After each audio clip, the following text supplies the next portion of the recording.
Hi, both TheSuffolkRam for our nerds. On TellTales Rants. Long one, first one done for quite a while. I got round, well, actually yesterday, but effectively today, got around to finishing off playing Telltales Season 3 of The Walking Dead, A New Frontier. Got around to playing the last 2 episodes yesterday. So, I just want to give some thoughts on the series and what I thought of it so far. So, it's your typical Telltale Walking Dead game. It hasn't changed that great deal. Same formats. You're still making decisions that affect the game outcome. You're still having to, have those last reactions. You'll be in a cutscene also, and you need to suddenly quickly react by pushing a key button. You now have these. In previous games, you had basically press left, right, forward, back arrow keys to move about in cutscenes, or they changed it. So you had to rapidly hit the Q key, then at the finish off, you might have to press the E key to finish off. You get a little progress bar, goes around the Q as you do that. This one, I'm sure this is new.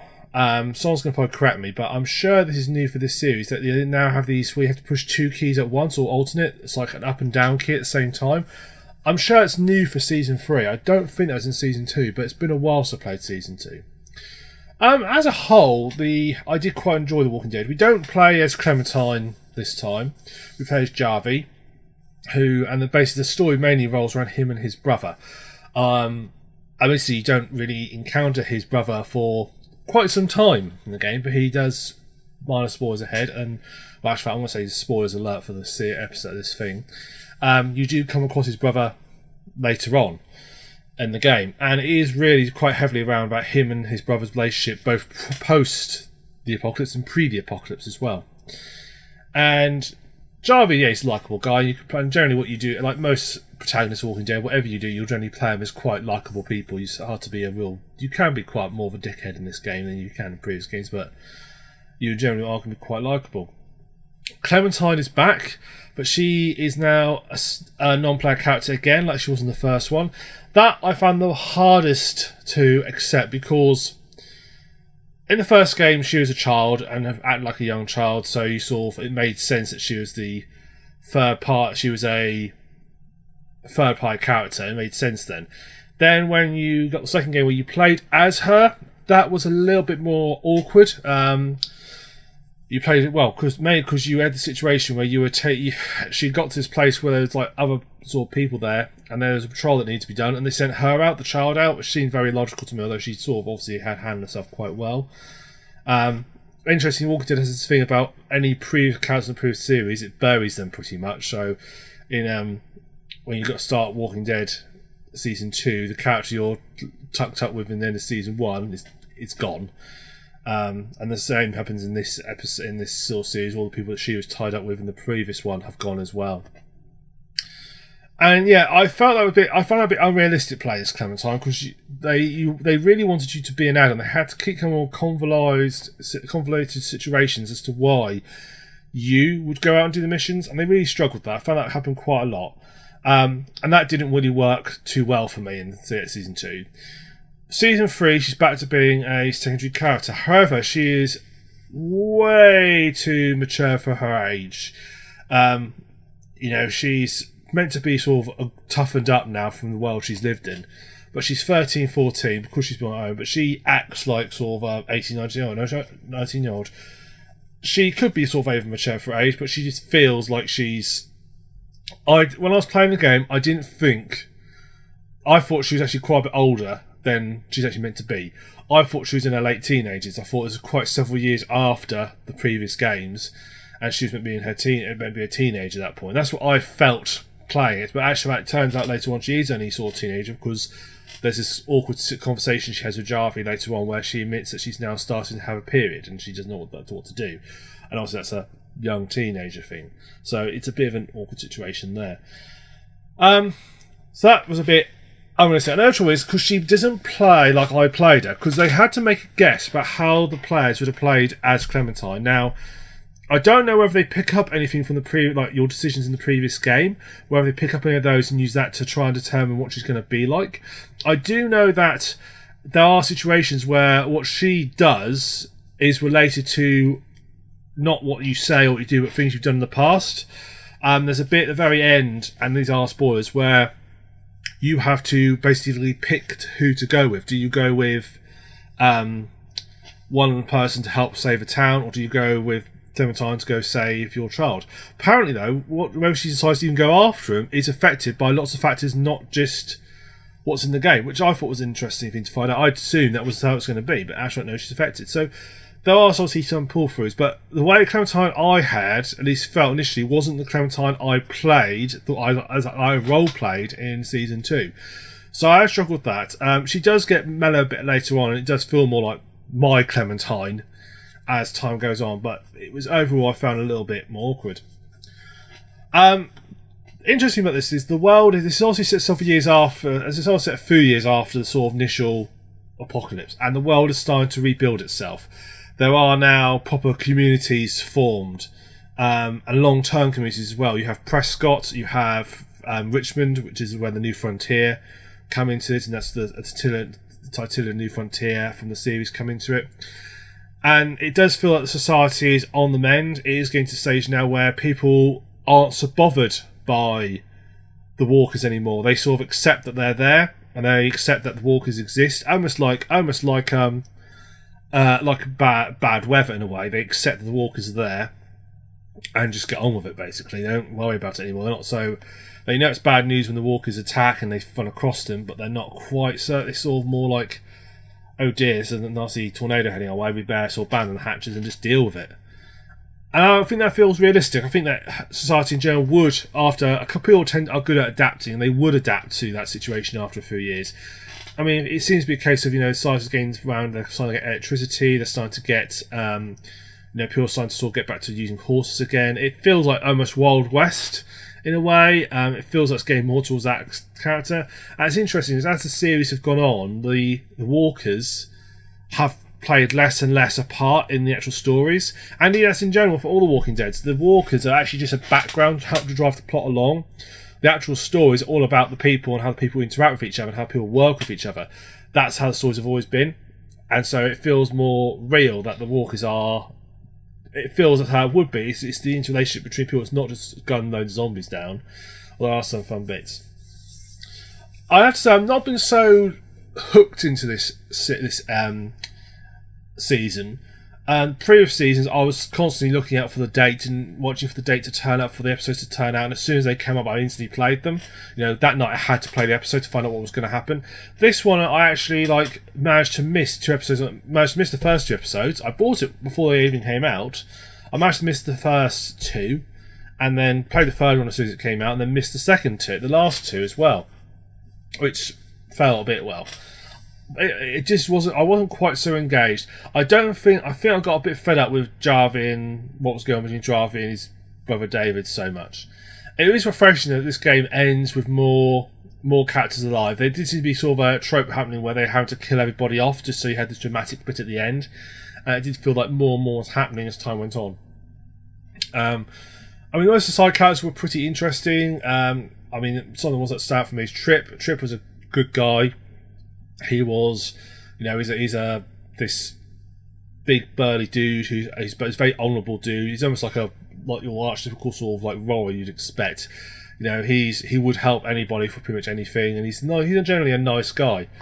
I've actually got Jarvie. You've basically got Kate, who is David's wife, but when David disappears and doesn't come back at the start when the problem happens, him and Kate and Jarvie then leave and go off on their own, and as to be expected, David and Kate were having marital troubles, and now Jarvie and Kate are starting to pick up, and nature takes its course, doesn't it? So that was obviously an awkward situation that had to occur, and I was wondering how they were going to resolve it, and they resolve it by killing somebody, depending on what choice you make. Who else we got on there? We've got Eleanor, who I didn't like from the get-go, and my gut feeling was right. She is not a great person. Also mentioned Clementine. You've got this Gabe, who is David's son, but again, he becomes virtually Jarvis' adopted son. His characterization switched. He was a very conflicted person. His characterization switched quite heavily throughout the series as the episodes went on. He went from being in the same episode, he came from being quite sensible, quite young, to really, I'm going to hate everybody, I hate the whole world and everything. and that felt quite realistic, to be honest. It felt quite real, that he was a real guy. I found that quite interesting, quite enjoyable. They're the main ones I can actually sort of that stand out to me that I remember. There are quite a lot. Obviously, most Walking Dead, there's lots of other characters, most of who die pretty sharpish as time goes on. What is interesting is at the end of this game, you always get the end. You always get like a little section of you and percentage of players did this. You and percentage of players did this. I have noticed that the decisions that the game makes, there's a lot less from what I've seen. When I played the previous ones and you looked at the decisions at the end, they were very generally quite even. You know, sort of like 50s, 53% one way, 54% one way, or 43% one way. They're all around about sort of like between 40 and 60% in one direction. So relatively even. I know there was obviously more like than not, but not enough I would wish to bet on. There were a lot more situations in this game where 70s, 90s, 90 you and 94% of players decide to do this. The decisions that you make felt a lot less cut and dry, a lot less black and white, a lot less black and white. There's a lot more black and white. There's no real greyness into them. There are some heartbreaking decisions and challenges. There's one right at the very like in the episode 4 where you have to pick a character to die, and that is heartbreaking. It was a real tough choice about who I was going to kill. I'm quite annoyed there wasn't an option to take a third option in that one. I did feel that you could have said no, I'm killing both, or kill me. I'm not making the choice. I would have liked to have that option, but no, you are put in a situation where you have to choose. And it's not have to choose because there isn't a third option.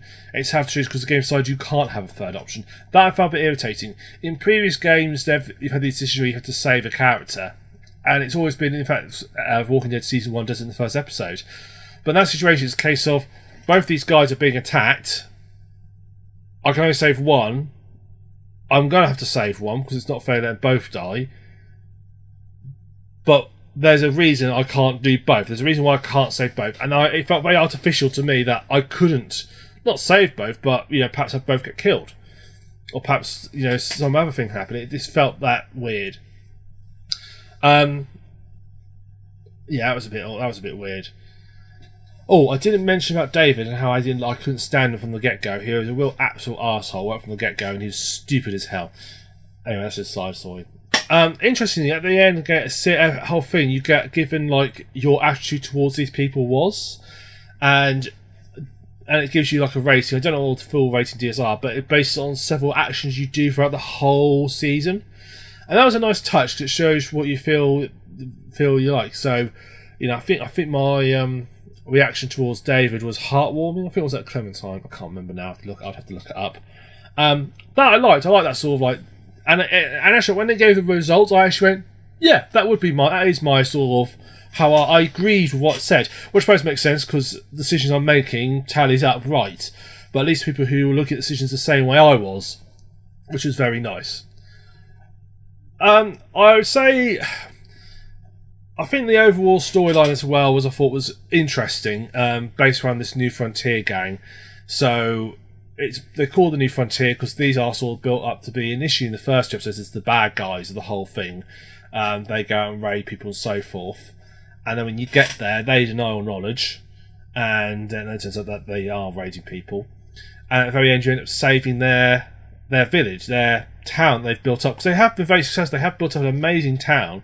At the very end, you save that town, and that worked quite well. That went very well, actually. I was quite pleased with that. So I thought the storyline overall was actually quite interesting. Not the best one they've done. I still think the best storyline was what we had in season 1. When the episode just happened, and it's about Lee and him just trying to basically protect Clementine from the horrors of the future and what's going to happen. I liked that. Season 2 storyline was okay. It did sort of Miranded in the last 2 episodes. It built up when you got to about episode 3, but the last 2 episodes felt very Mirandering and very slow and very sort of disjointed. It felt like I was trying to sort of rip off the first one. This one feels a lot more logical. You go from, being by yourself on the road, to meeting up with a group of people, to making your way to losing that group of people and having to make your way towards Richmond. And then you discover Richmond is the new frontier, and then when you find out what they're going on, you then find your way into the site, and then you get kicked out, and then you have to go back and retake it. That I found quite interesting. I like that sort of plot progression. Felt right to the end, where your character Jarvie builds from just being this guy with road to being the leader of this nation, or could be potentially leader of this nation. That went really well. Oh, I didn't mention also, this is jumping back again, the character of Jesus, played by the same voice actor who does Garrett from the Turian from... Not Garrett. Is it Garrett? Oh, God, I've got his name. Garrus, the Turian from Mass Effect. I recognised his voice immediately, and I chose every time I saw him, I couldn't think but think Garrus. He's a cool guy, awesome guy. He comes back with looking like a Mohican, and armour and on horseback with a silly hairstyle, and he comes back to sort of help take out all the zombies. That was quite good. I'm sort of jumping about a bit here. I ain't got any notes, I'm just literally jumping about. Overall, I have to say, I think the whole thing as a whole was very enjoyable. I really liked I've really enjoyed The Walking Dead. I've enjoyed most of Telltale series. I did really like The Wolf Among Us. I really want there to be another season of Wolf Among Us. They've, as far as I've still not announced it. Come on, guys, Wolf Among Us was an awesome series. And if you've not played Wolf Among Us, but you've played Walking Dead, really, trust me, if you like Walking Dead, you will like Wolf Among Us. I thought I wasn't going to, and I really got into it.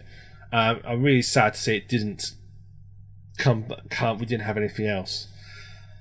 So I have to say, overall, I think this has been a very good series.